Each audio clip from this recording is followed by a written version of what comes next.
cumplido. Cumplido con el programa, seguimos entonces, ¿no? Ok. Listo. Otra patología con repercusiones respiratorias. Soy el doctor Javier Ricardo Pérez Durán, pediatra neonatólogo.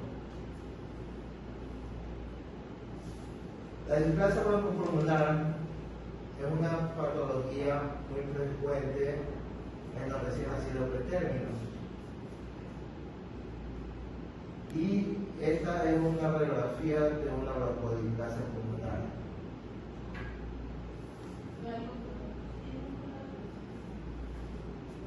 La displasia broncopulmonar es la enfermedad pulmonar crónica más frecuente en los prematuros, caracterizada por dependencia de oxígeno por un periodo mayor a 28 días, que se produce como consecuencia de la exposición del pulmón inmaduro del prematuro a noxias ambientales como oxígeno, infecciones, parotrauma. Tenemos que saber la etapa del desarrollo pulmonar. Entre estos tenemos varias fases. Entre estos, la fase embrionaria, la fase pseudoglandular, granicular, sacular, alveolar, maduración microvascular y hiperplasia activa. Entre estos, lo más importante que tenemos que saber y tener en la mente es en la fase canalicular entre las 17 y 27 semanas es la formación de acinos, crecimiento de lecho capilar, el sacular de 28 a 36 semanas, formación de espacios aéreos transitorios y los alveolares de 36 semanas hacia adelante.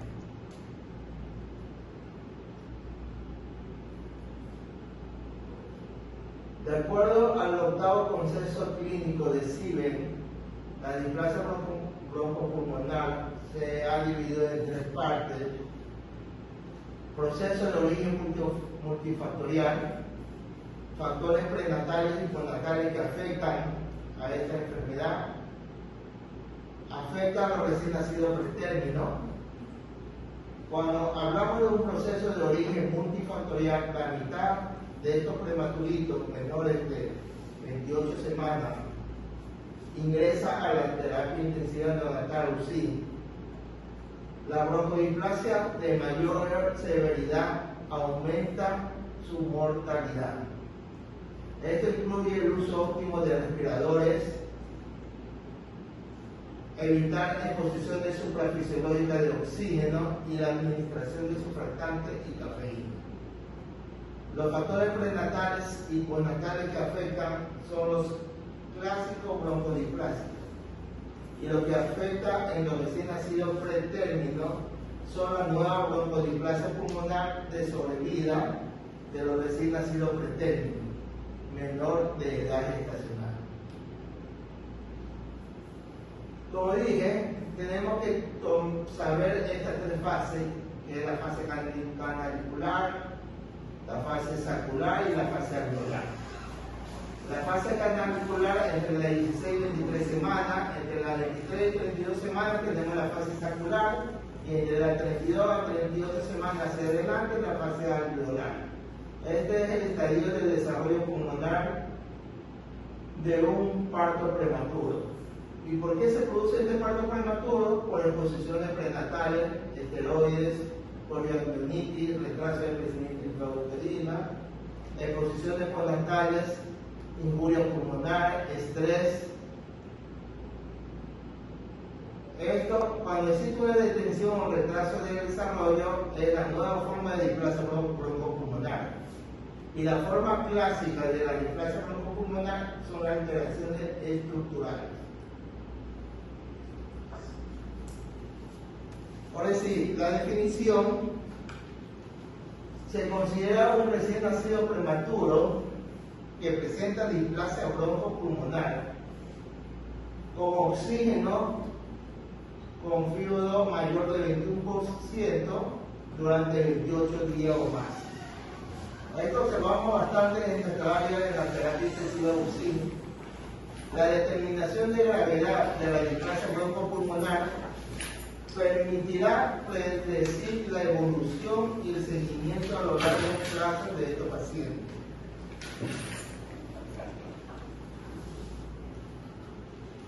Los grados de severidad según la edad postnatal, según la necesidad de oxígeno y la edad gestacional al nacer.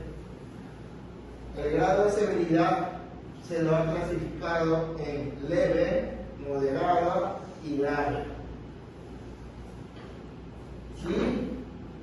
Cuando es leve, cuando son recién nacidos pretérminos de menor de 32 semanas al nacer, que ha utilizado oxígeno mayor de 28 días con un oxígeno ambiental o un FiO2 menor de 21%.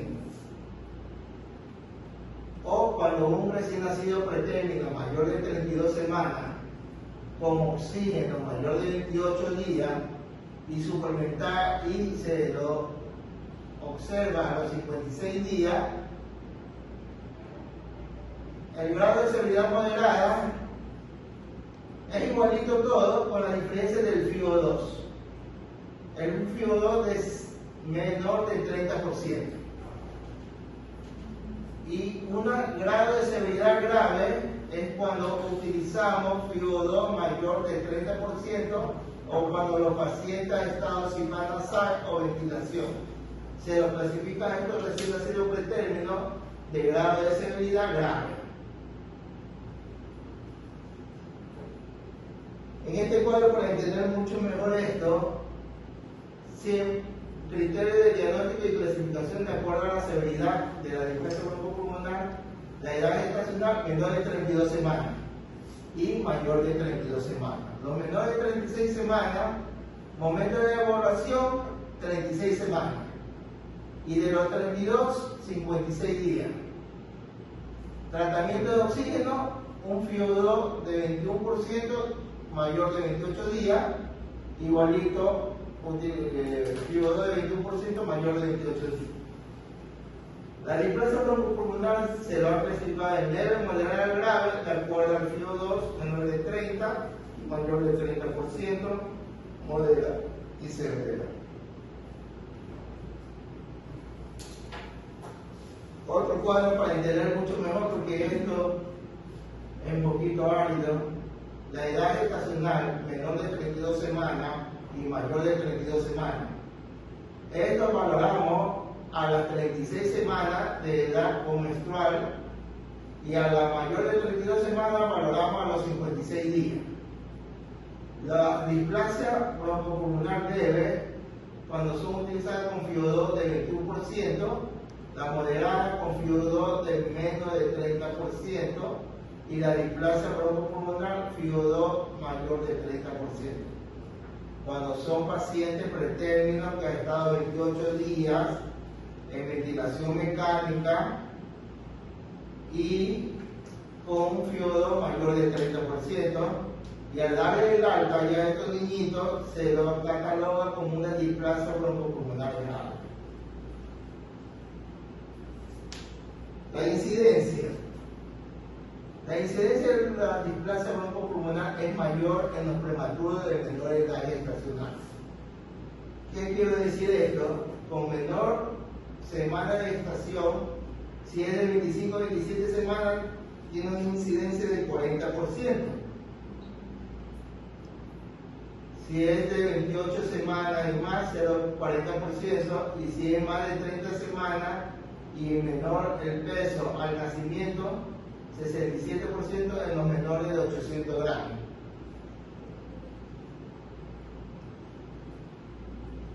Aquí vamos a comprender mucho mejor este cuadro. Con menor edad gestacional, 23 semanas, la muerte neonatal es mayor, con un porcentaje de 83.3% y una tasa de displasia broncopulmonar del 100%. Pero si la edad gestacional es de 32, la muerte neonatal disminuye a 6, su mortalidad neonatal a 1.7% y la tasa de displasia broncopulmonar es de 0.3.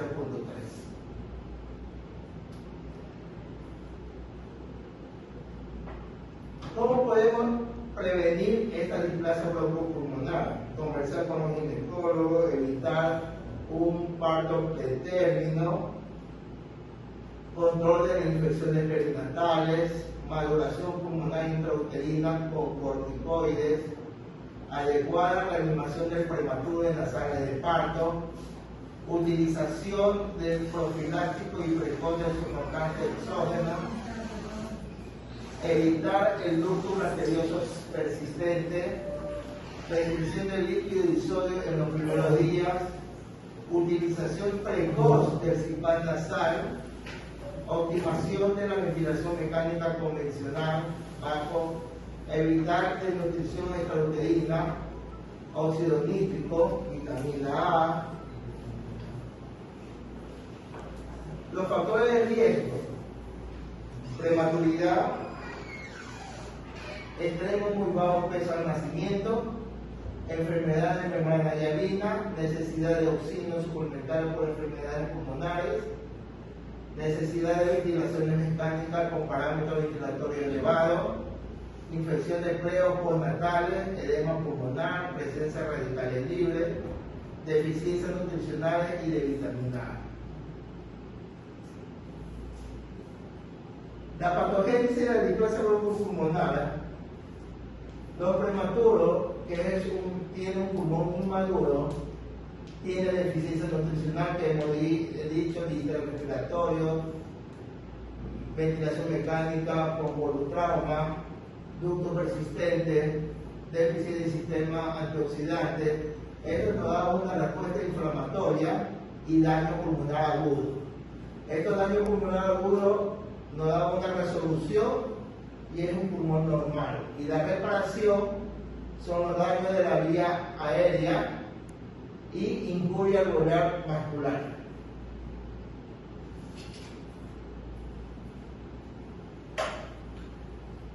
Los recién nacidos con displasia broncopulmonar presentan un cuadro clínico. ¿Cómo presenta este cuadro? Generalmente son pretérminos, presentan síntomas de dificultad respiratoria como quejido, taquiña, retracciones intercostales, síndrome apneico, episodio, hipoxia, hipercapnia, escasa ganancia ponderal. A pesar de recibir un adecuado aporte calórico, que pulsará con mayor o menor intensidad, dependerá de la gravedad. Entre las manifestaciones clínicas, la mayoría de estos prematuros tienen un cuadro respiratorio inicial leve, y algunos de ellos necesitan ventilación asistida por presentar asma. Al principio, estos niños solo necesitan baja concentración de oxígeno para el tratamiento del signo de distrés respiratorio. Es decir, siempre comenzar con un FiO2 bajo, un FiO2 menor de 21%, subir a 30% y así sucesivamente. No comenzar con un FiO2 de 50% de la sala de parto, sino comenzar con un FiO2 menor porcentaje.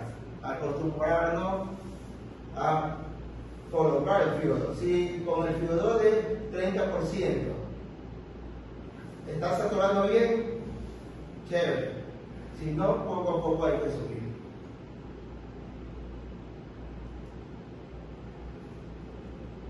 Los cambios radiológicos y funcionales generalmente son leves y muchas veces solo se observa una opacidad. Estas lesiones, opacidades, son signos clásicos de una broncolipplasia pulmonar. Radiografía de inflamación con los cambios quísticos que se observa en la forma clásica más severa de la displasia broncopulmonar. Se observa en una radiografía patrones intersticiales, alveolares, engrosamiento de parénquima pulmonar, compromiso similar en ambos pulmonares, prodicidad, tendencia a un aumento de diámetro.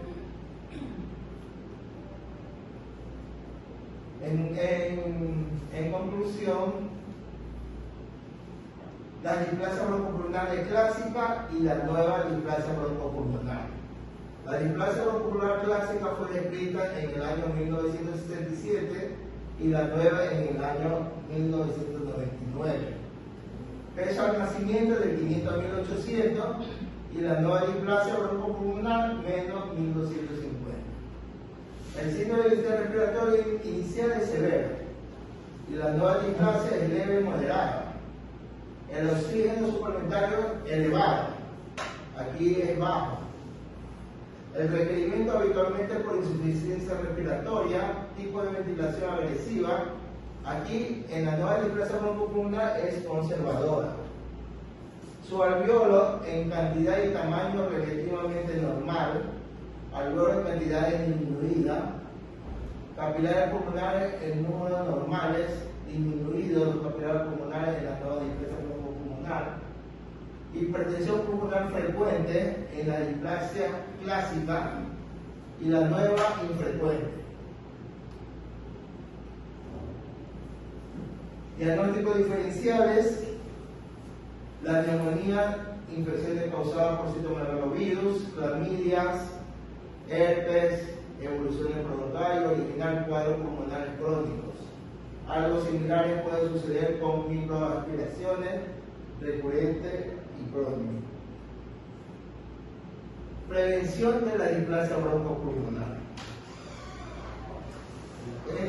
Para mí es muy importante esto, porque tenemos que evitar la prematuridad, evitar la exposición de tabaco y alcohol, prevenir y tratar los cuadros infecciosos. Inflamatorios materno-fetales es esencial, al igual que la adecuada y óptima nutrición y el crecimiento fetal, junto con la administración de corticoides antenatales para mejorar la maduración pulmonar fetal y factores mencionados antes. La recomendación actual de la Asociación Americana de Cardiología, del Consejo Europeo, el Comité Internacional de Enlace de Reanimación, ICOR, sugiere no dar oxígeno a menos que sea imprevisible. Utilizar un monitor de saturación de oxígeno e iniciar la reanimación con un FiO2 bajo, con un 21%. Sin tener miedo, 21%, luego 30%, de menos a más. El doctor Roboto lo organiza. En los recién nacidos, menor de 35 semanas de edad gestacional.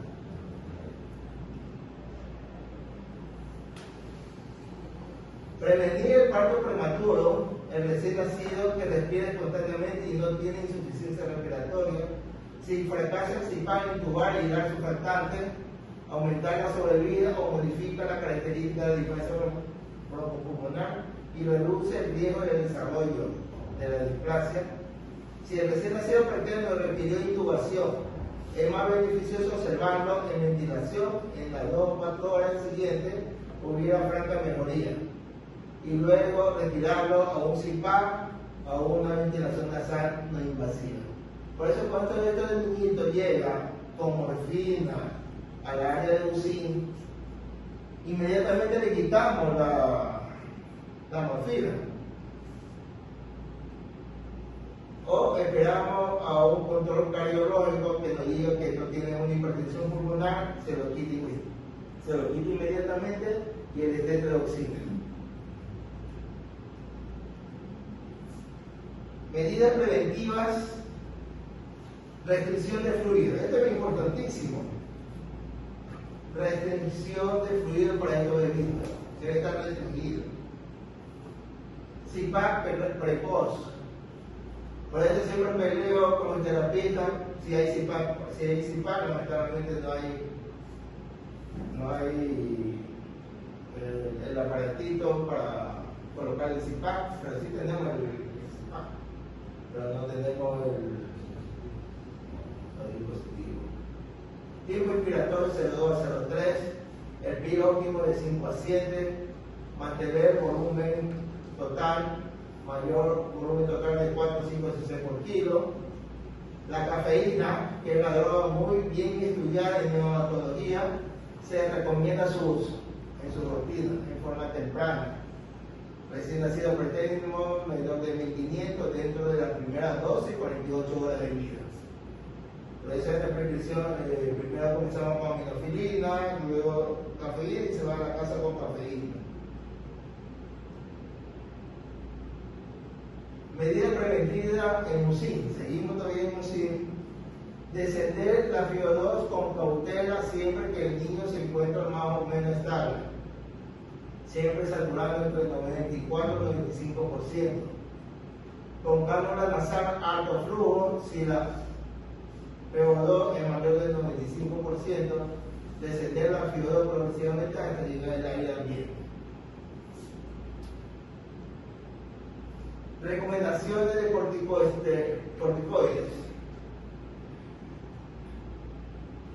No usar corticoides sistémicos para prevención de displasia broncocomunal. Es decir, voy a prevenir. No se utiliza corticosteroides. Se utiliza el corticosteroides cuando los pacientes están en ventilador, tenemos que sacar el ventilador, un proceso inflamatorio, eso sí, utilizando hidrocortisona, dexametasona. No usar corticosteroides inhalados ni angiotensina beta 2 para el tratamiento de displasia broncocomunal, excepto si son los niñitos de larga estancia hospitalaria, hacer obstrucción bronquial, ahí pueden utilizar. Los broncodilatadores. No se recomienda el uso rutinario o crónico de los broncodilatadores. Sin embargo, algunos niños con displasia broncopulmonar grave y lactantes, que son dependientes del respirador, tienen episodio agudo de broncoconstricción. La utilización beta-2 inhalador, por ejemplo, el albuterol y el levoalbuterol, el salbutamol. Se reserva el tratamiento con corticoides para niños excepcional con displasia broncopulmonar severa. Ya sabemos cuáles son los niñitos con displasia broncocomunal severa, son los niñitos de larga estancia hospitalaria, de oxígeno mayor de 28 días, con FIO2 de mayor de 30%, entonces, y con ventilador mecánico, que no puede ser detectado del respirador, la mayoría de las veces. Esos son los pacientes de larga estancia hospitalaria con parámetros elevados y con alto apoyo de oxígeno. Dexametasona utilizada precozmente como prevención puede reducir el alto riesgo de displasia broncopulmonar a las 36 semanas de edad menstrual. Los corticosteroides inhalados, el uso profiláctico no reduce el riesgo de displasia broncopulmonar.